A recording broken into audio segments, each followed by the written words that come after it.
pattern compulsion is like the society around which we live, which will encourage our patterns.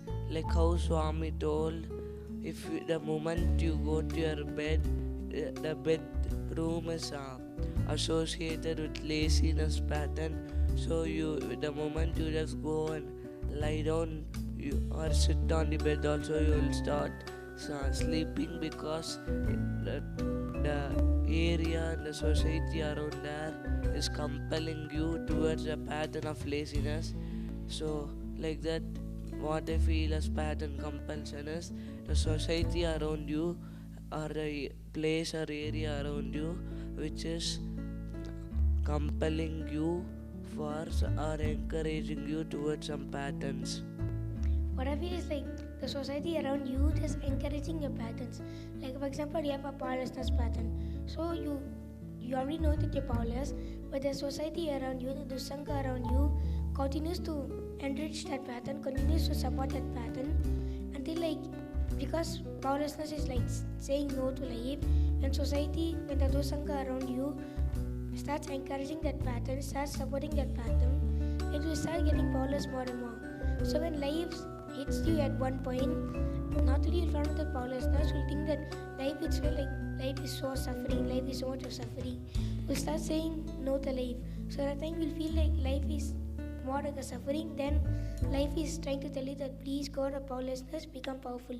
So when you're powerless, when life hits you, it feels much as suffering, and you're like, go commit suicide or something. So that's what I feel what Swamiji meant by pattern compulsion.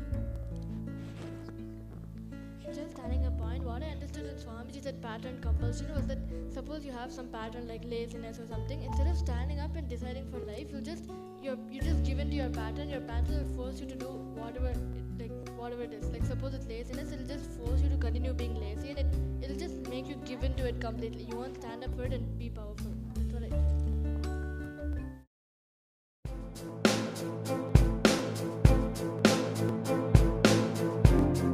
I'm an entrepreneur from Singapore, and we are based in Oman too. And I've done multiple inner awakenings, but never have I experienced the huge blast that 600 of us got to experience in this Paramashivoham Maye. And one of the greatest takeaways is that I came into this program with an eye power of -4 in one eye and -4.5 in another eye. And now I'm sure it's like so significantly reduced that I probably have 20/20 vision now. And more importantly, with my third eye open, I'm able to read with double blindfold, probably even a triple blindfold. I'm sure that with more practice, it's so fun. It is so much fun that like almost every time I sleep or even wake up, I'm just constantly twisting things and seeing whether they're in the right direction or whether it's in English font or some other font or whatever.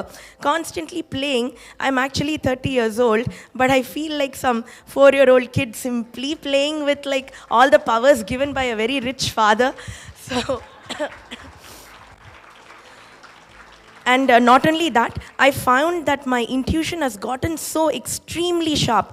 Like, I really want to say that this blindfold reading is one very tiny aspect of third eye awakening. It's one of the most casual side effects of third eye awakening. More than this, it's a huge intuition. Before the other person knows, before the other person talks something, I'm able to predict what they're going to say. There's such a deep level of listening. Whatever solutions I give them, it really hits them and answers them based on what they need to know, not based on what I want to tell them. So I attended the whole 21 days of this program, and in the very beginning, when Swamiji started the third eye awakening process, I was wondering, oh, I'm an adult, will I be able to see? Because after so many years of like dumping garbage and all inside, children, it's very easy. Those guys are like X-ray machines. They can scan through you, behind you, above you, under you.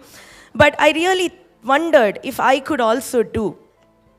But now it's very evident, and there's so much confidence in me. That has been the greatest blessing of this third eye awakening process. It is unbeatable, unimaginable. If I were you, I would be registering for the July Haridwar Inner Awakening immediately without thinking the second time. Thank you.